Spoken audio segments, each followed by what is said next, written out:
नमस्कार दोस्तों, स्वागत आपका एक और नई वीडियो में। बात करेंगे एचएसएससी सीईटी के साथ ग्रुप सी और डी का वेटिंग लिस्ट का इंतजार कर रहे साथियों के लिए बड़ी अच्छी अपडेट है। चैनल पर नए तो चैनल को सब्सक्राइब कर लेना। तो बात कर लेते हैं क्या कुछ मामला है, क्या नई खबर निकल के सामने आई है। उससे पहले एक महत्वपूर्ण जानकारी आपको मैं दे देता हूं। अगर आप भी कर रहे हैं सीईटी मेंस की तैयारी, तो आपके लिए चाहे आप +2 लेवल की कर रहे हो चाहे कर रहे हो ग्रेजुएशन लेवल की, ठीक है, तो आपके लिए बेहतरीन बुक रहेगी। सीईटी मेंस के लिए स्पेशल निकाली गई है ट्रिपल सुआ, ठीक है। 2 एडिशन पहले आ चुके हैं, 3rd एडिशन है ये। तो ये ट्रिपल सुआ सीईटी मेंस के लिए निकाली गई है। इसमें एसपीओ, ग्राम सचिव, एएफएसओ, ऑडिटर है, एक्साइज इंस्पेक्टर, स्टोर कीपर है, फॉरेस्टर, पटवारी, क्लर्क, सभी पोस्टों को ये कवर करेगी, +2 वाले और ग्रेजुएशन वाले पोस्टों को, ठीक है। बात करें क्या कुछ है इसके अंदर, तो इसके अंदर हरियाणा की जनसंख्या की दे रखी है, अर्थव्यवस्था दे रखी है। हरियाणा की अर्थव्यवस्था, हरियाणा का budget, rural marketing, traffic rule, first aid, fundamental of insurance, आप सभी को पता है इंश्योरेंस के क्वेश्चन पूछे जाते हैं। डिजास्टर मैनेजमेंट है, एनवायरमेंट एंड इकोलॉजी है। हरियाणा की जो भी स्कीमें हैं, सरकारी योजनाएं हैं, उनके बारे में है। एचएसएससी के जो पीवाईक्यू कंप्यूटर के प्रश्न वो भी दे रखे हैं। 56-57 एक बार कैंसिल हो गया था, एक बार फिर हुआ था। चारों एग्जाम दे रखे इसके अंदर, ठीक है। और एचएसएससी सीईटी का जो अभी हुआ था, चार एग्जाम हुए थे सीईटी के भी, वो भी इसके अंदर जो है डाल रखे हैं विद आंसर की। नियरेस्ट बुक सेंटर पे भी मिल जाएगी। इस नंबर पे ऑर्डर करके भी आप अपना जो है इस पे व्हाट्सएप कर सकते हो, ऑर्डर लगवा सकते हो। नियरेस्ट बुक सेंटर पे सभी पे अवेलेबल है। आगे बात करें तो यहाँ पे आप देख सकते हो, हरियाणा सरकार ने ग्रुप सी पदों की वेटिंग लिस्ट तैयार करने के बारे में हरियाणा कर्मचारी चयन आयोग को भेजा स्पष्टीकरण। यानी एचएसएससी को जो है हरियाणा सरकार ने स्पष्ट भेज दिया है भाई, इसी तरीके से आप जो है अपनी वेटिंग लिस्ट जारी कर सकते हो। क्या मामला है इस पे बात कर लेते हैं, फिर ग्रुप डी की भी बात करेंगे। मुख्य सचिव कार्यालय ने आयोग को यह भेजा है स्पष्टीकरण। यहाँ पे क्या है मैं क्लियर आपको बता देता हूं। अब बात ये आ जाती है भाई, कोई क्लर्क लगा हुआ है, ठीक है, और ग्राम सचिव उसकी पहली चॉइस थी, दूसरी उसकी मान के चलो क्लर्क थी, ठीक है। तो वो ग्राम सचिव की सीट खाली पड़ी है, उसके अंदर आ सकता है, ठीक है, इसके अंदर वो आ सकता है। तो अब ये मामला है कि पहले से वो क्लर्क सेलेक्ट है।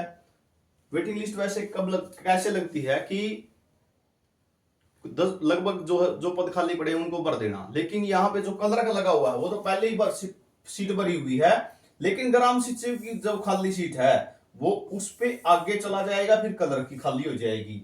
तो इस तरीके से इन्होंने भेजा। देखो यहाँ पे स्पष्ट लिखा हुआ है, सूची जारी की जानी है, इसलिए सर्वप्रथम जिन अभ्यर्थियों का चयन अन्य पदों के लिए हो चुका है किंतु उनका उच्च वरीयता वाला पद रिक्त हो गया है, तो उनकी सहमति से उसी योग्यता और वरीयता के आधार पर उच्च वरीयता वाले पद के पुनरावर्तन पर विचार किया जाए। तत्पश्चात प्रतीक्षा सूची के अभ्यर्थियों को उनके योग्यता पद वरीयता के अनुसार विभिन्न विभागों, बोर्ड निगमों आदि में अनुशंसा हेतु विचार किया जाए। यानी भाई जो पहले ही लगे हुए हैं उनको सीट छोड़नी पड़ेगी, वो अपने ऊपर वाले पे चले जाएंगे।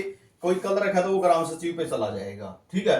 ग्राम सचिव है, कोई एएफएसओ की सीट खाली रहेगी या फिर कोई और पटवारी की रहेगी मान के चलो, ठीक है। जैसे पटवारी की सैलरी ज्यादा भाई, तो ग्राम सचिव वाले कहां चले जाएंगे, पटवारी पे चले जाएंगे। क्लर्क वाले ग्राम सचिव पे आ जाएंगे, फिर क्लर्क की सीट खाली हो जाएगी, ठीक है। हरियाणा पुलिस वाले क्लर्क में आ जाएंगे अगर किसी को आना है तो, वो मैटर करता है। तो यानी जो लगे हुए हैं वो अपने सीटें छोड़ देंगे। इस तरीके से इन्होंने जो अपने वो दिए हैं, ठीक है। और सीधे जो बच्चे अभी नहीं लगे हुए हैं उनको मान के चलो सीधी ग्राम सचिव की दे दी, फिर ये क्लर्क वाले कोर्ट केस करके खड़े हो जाएंगे, भाई हमारी तो हमें क्यों नहीं मिली, ठीक है। ग्राम सचिव की हमारी चॉइस थी, वेटिंग वाले को कम नंबर वाले को मिल गई और मेरे को नहीं मिली, तो ये मामला बनता। तो ये थोड़ा पेचीदा मामला जरूर है ग्रुप सी का, लेकिन एचएसएससी को कुछ ना कुछ इसका सोल्यूशन जरूर करना पड़ेगा, ठीक है। मामले को समझ गए होंगे। जो पहले लगे हुए हैं वही पहले ऊपर जाएंगे, फिर सीटें खाली होंगी नीचे, ठीक है, तभी वेटिंग लिस्ट जारी करने का फायदा होगा। ग्रुप डी के अभ्यर्थी भी कर रहे हैं रिक्त पदों पर चयनित सूची जारी करने की मांग, इनकी भी बिल्कुल जायज है भाई। बात क्या अभी रखा है देखो, मैं आपने कल ये बताऊंगा बिल्कुल। ग्रुप डी की लगाई थी इनकी 7,000 की, ठीक है, 6,969 की कैश को 7,000 की लगाई थी। लगभग इसमें से 3800 ने ज्वाइन किया, 3200 सीटें बिल्कुल खाली पड़ी है भाई, सीधी तो ये है ही। साथ में 698 सीटों को इन्होंने होल्ड कर रखा है, ठीक है, होल्ड कर रखा है। लगभग कैश को 4,000 प्लस सीटें तो खाली पड़ी हैं, ठीक है। तो इसी कारण से ये मांग की जा रही है। क्या कुछ मांग है देखो यहाँ पे देख लेते हैं। हरियाणा कर्मचारी चयन आयोग ने ग्रुप डी पदों के लिए चयन सूची जारी की थी, ठीक है। दूसरी परीक्षा लेने की आवश्यकता नहीं होती, तो ग्रुप डी के भर्तियों पिछले कुछ दिनों दैनिक सवेरा को संदेश भेजकर आग्रह कर रहे हैं कि ग्रुप डी के जिन पदों पर चयन सूची की उन पदों में अभी भी काफी पद रिक्त पड़े हुए, ठीक है। 5,000 प्लस के लगभग ये बच्चे कह रहे हैं, 4 से 5,000 खाली रह गए हैं, ठीक है। यही मैं आपको बता रहा हूं, ठीक है। हालांकि चेयरमैन साहब देखो इस पे क्या डिसीजन लेते हैं। HSSC के पास अभी भी ग्रुप डी के लगभग 4,000 प्लस पद खाली हैं, ठीक है। ग्रुप डी के 4,000 प्लस पद खाली हैं, ठीक है। 698 तो इन्होंने होल्ड कर रखे हैं। तो यहाँ पे लिस्ट HSSC चाहे तो अच्छी खासी जारी कर सकता है, ठीक है। होगा तो रिपीटिशन अभी इन 4,000 पदों पे भी होना, रिपीटिशन इन 4,000 पदों पे भी है कुछ तो, लेकिन 4,000 में से कम 2,000 प्लस की तो ज्वाइनिंग हो जाएगी, ठीक है। जो वेटिंग लिस्ट का इंतजार कर रहे हैं कम से कम उनका भला हो जाएगा। तो ये जानकारी आप सभी के लिए रहेगी। बाकी ग्रुप डी पर आपको क्या लगता है कमेंट सेक्शन में जरूर बताना।